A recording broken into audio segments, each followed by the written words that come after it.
Part 2 of The Adventure of Charles Augustus Milverton. It was a good fire, and the room was illuminated by it. Near the door I saw the gleam of an electric switch, but it was unnecessary, even if it had been safe, to turn it on. At one side of the fireplace was a heavy curtain which covered the bay window we had seen from the outside. On the other side was the door which communicated with the veranda.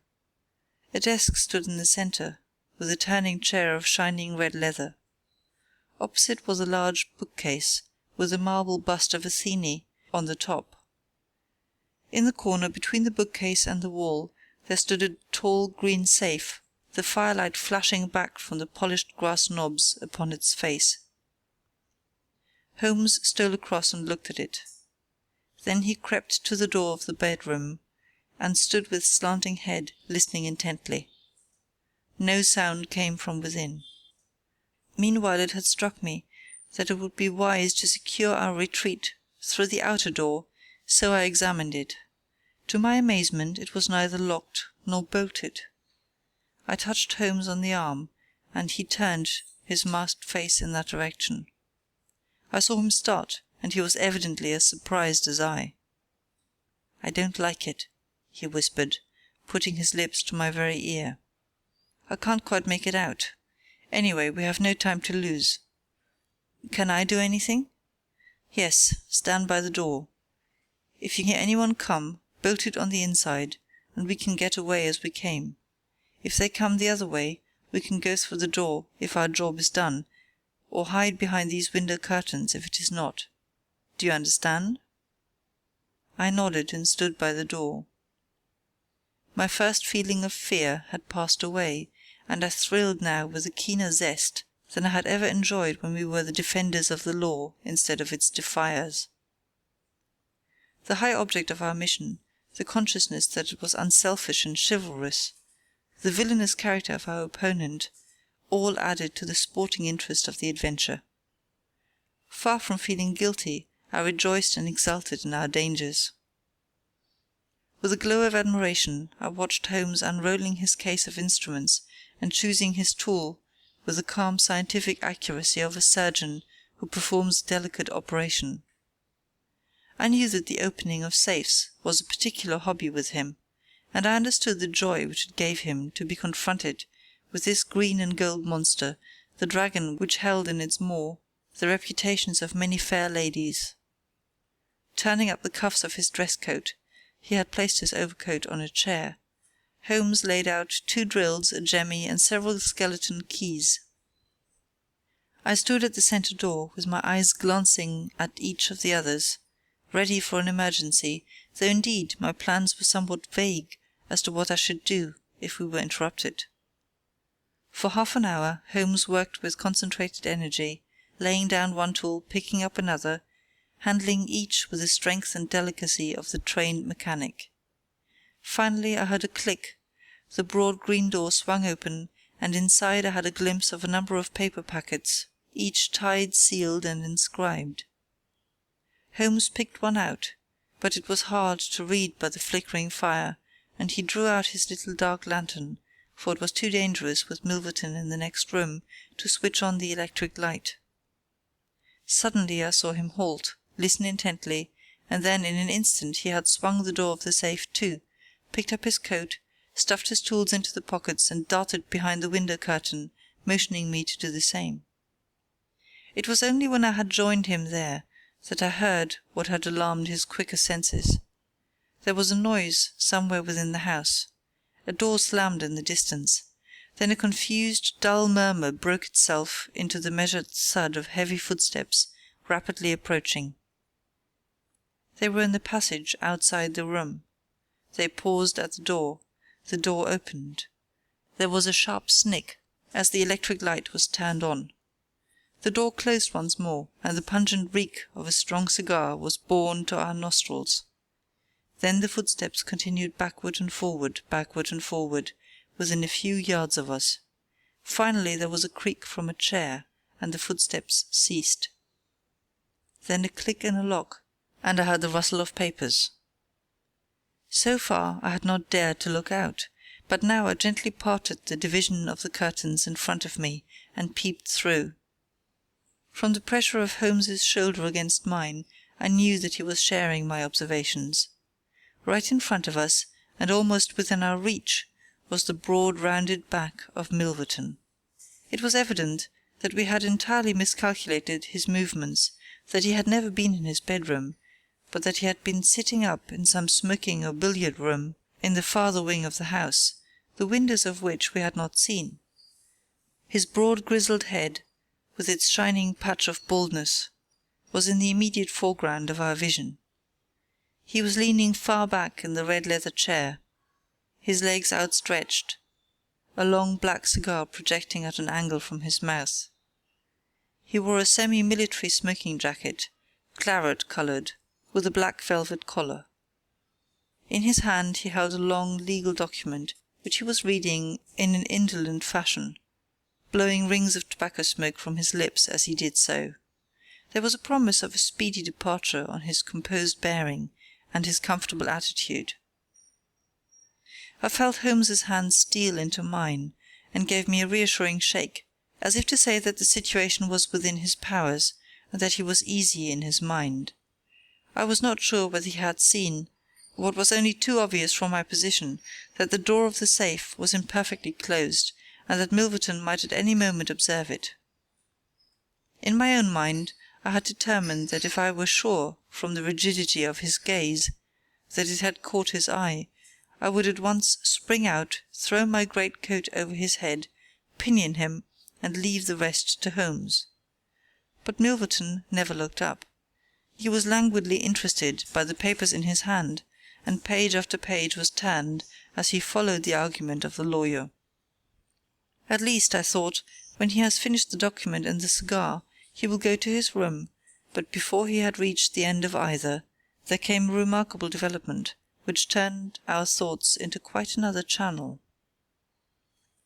Several times I had observed that Milverton looked at his watch, and once he had risen and sat down again with a gesture of impatience.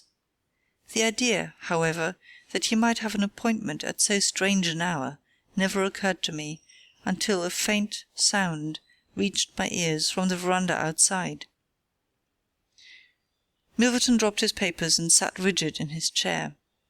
The sound was repeated, and then there came a gentle tap at the door. Milverton rose and opened it. "Well," said he curtly, "you are nearly half an hour late." So this was the explanation of the unlocked door and of the nocturnal vigil of Milverton. There was a gentle rustle of a woman's dress. I had closed the slit between the curtains, as Milverton's face had turned in our direction, but now I ventured very carefully to open it once more. He had resumed his seat, the cigar still projecting at an insolent angle from the corner of his mouth. In front of him, in the full glare of the electric light, there stood a tall, slim, dark woman, a veil over her face, a mantle drawn round her chin. Her breath came quick and fast, and every inch of the lithe figure was quivering with strong emotion. "Well," said Milverton, "you made me lose a good night's rest, my dear. I hope you will prove worth it. You couldn't come any other time, eh?" The woman shook her head. "Well, if you couldn't, you couldn't. If the Countess is a hard mistress, you have your chance to get level with her now. Bless the girl, what are you shivering about? That's right, pull yourself together. Now let us get down to business." He took a notebook from the drawer of his desk. "You say that you have 5 letters which compromise the Countess d'Albert. You want to sell them, I want to buy them. So far so good. It only remains to fix a price. I should want to inspect the letters, of course. If they are really good specimens— Good heavens, is it you?" The woman, without a word, had raised her veil and dropped the mantle from her chin. It was a dark, handsome, clear-cut face which confronted Milverton, a face with a curved nose, strong, dark eyebrows shading hard, glittering eyes, and a straight, thin-lipped mouth set in a dangerous smile. "It is I," she said, "the woman whose life you have ruined." Milverton laughed, but fear vibrated in his voice. "You were so very obstinate," said he. "Why did you drive me to such extremities? I assure you I wouldn't hurt a fly of my own accord. But every man has his business, and what was I to do? I put the price well within your means. You would not pay. So you sent the letters to my husband, and he, the noblest gentleman that ever lived, a man whose boots I was never worthy to lace, he broke his gallant heart and died. You remember that last night, when I came through that door, I begged and prayed you for mercy, and you laughed in my face as you are trying to laugh now, only your coward heart cannot keep your lips from twitching. Yes, you never thought to see me here again. But it was that night which taught me how I could meet you face to face and alone. Well, Charles Milverton, what have you to say?" "Don't imagine that you can bully me," said he, rising to his feet. "I have only to raise my voice, and I could call my servants and have you arrested. But I will make allowance for your natural anger. Leave the room at once, as you came, and I will say no more." The woman stood with her hand buried in her bosom, and the same deadly smile on her thin lips. "You will ruin no more lives as you have ruined mine. You will wring no more hearts as you wrung mine. I will free the world of a poisonous thing. Take that, you hound, and that, and that, and that!" She had drawn a little gleaming revolver and emptied barrel after barrel into Milverton's body, the muzzle within 2 feet of his shirt front. He shrank away and then fell forward upon the table, coughing furiously and clawing among the papers. Then he staggered to his feet, received another shot, and rolled upon the floor. "You've done me," he cried, and lay still. The woman looked at him intently and ground her heel into his upturned face. She looked again, but there was no sound or movement. I heard a sharp rustle, the night air blew into the heated room, and the avenger was gone. No interference upon our part could have saved the man from his fate, but as the woman poured bullet after bullet into Milverton's shrinking body, I was about to spring out, when I felt Holmes's cold, strong grasp upon my wrist. I understood the whole argument of that firm, restraining grip, that it was no affair of ours, that justice had overtaken a villain, that we had our own duties and our own objects, which were not to be lost sight of. But hardly had the woman rushed from the room, when Holmes, with swift, silent steps, was over at the other door. He turned the key in the lock.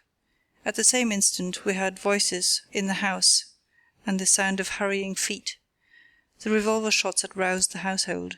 With perfect coolness, Holmes slipped across to the safe, filled his 2 arms with bundles of letters, and poured them all into the fire. Again and again he did it, until the safe was empty. Someone turned the handle and beat upon the outside of the door. The letter which had been the messenger of death for Milverton lay all mottled with his blood upon the table. Holmes tossed it in among the blazing papers. Then he drew the key from the outer door, passed through after me, and locked it on the outside. "This way, Watson," said he. "We can scale the garden wall in this direction." I could not have believed that an alarm could have spread so swiftly. Looking back, the huge house was one blaze of light. The front door was open, and figures were rushing down the drive. The whole garden was alive with people, and one fellow raised a view-halloa as we emerged from the veranda and followed hard at our heels. Holmes seemed to know the grounds perfectly, and he threaded his way swiftly among a plantation of small trees, I close at his heels, and our foremost pursuer panting behind us. It was a 6-foot wall which barred our path, but he sprang to the top and over. As I did the same, I felt the hand of the man behind me grab at my ankle, but I kicked myself free and scrambled over a grass-strewn coping. I fell upon my face among some bushes, but Holmes had me on my feet in an instant, and together we dashed away across the huge expanse of Hampstead Heath. We had run 2 miles, I suppose, before Holmes at last halted and listened intently. All was absolute silence behind us. We had shaken off our pursuers and were safe. We had breakfasted and were smoking our morning pipe on the day after the remarkable experience which I have recorded, when Mr. Lestrade, of Scotland Yard, very solemn and impressive, was ushered into our modest sitting-room. "Good morning, Mr. Holmes," said he. "Good morning. May I ask if you are very busy just now?" "Not too busy to listen to you." "I thought that, perhaps, if you had nothing particular on hand, you might care to assist us in a most remarkable case which occurred only last night at Hampstead." "Dear me," said Holmes, "what was that?" "A murder, a most dramatic and remarkable murder. I know how keen you are upon these things, and I would take it as a great favour if you would step down to Appledore Towers and give us the benefit of your advice. It is no ordinary crime. We have had our eyes upon this Mr. Milverton for some time, and, between ourselves, he was a bit of a villain. He is known to have held papers which he used for blackmailing purposes. These papers have all been burned by the murderers. No article of value was taken, as it is probable that the criminals were men of good position, whose sole object was to prevent social exposure." "Criminals?" said Holmes. "Plural?" "Yes, there were two of them. They were as nearly as possible captured red-handed. We have their footmarks, we have their description, it's 10 to 1 that we trace them. The first fellow was a bit too active, but the second was caught by the under-gardener and only got away after a struggle. He was a middle-sized, strongly built man, square jaw, thick neck, moustache, a mask over his eyes." "That's rather vague," said Sherlock Holmes. "Why, it might be a description of Watson." "It's true," said the inspector, with amusement. "It might be a description of Watson." "Well, I'm afraid I can't help you, Lestrade," said Holmes. "The fact is that I knew this fellow Milverton, that I considered him one of the most dangerous men in London, and that I think there are certain crimes which the law cannot touch, and which, therefore, to some extent, justify private revenge. No, it's no use arguing. I have made up my mind. My sympathies are with the criminals rather than with the victim, and I will not handle this case." Holmes had not said one word to me about the tragedy which we had witnessed, but I observed all the morning that he was in his most thoughtful mood, and he gave me the impression, from his vacant eyes and his abstracted manner, of a man who is striving to recall something to his memory. We were in the middle of our lunch when he suddenly sprang to his feet. "By Jove, Watson, I've got it!"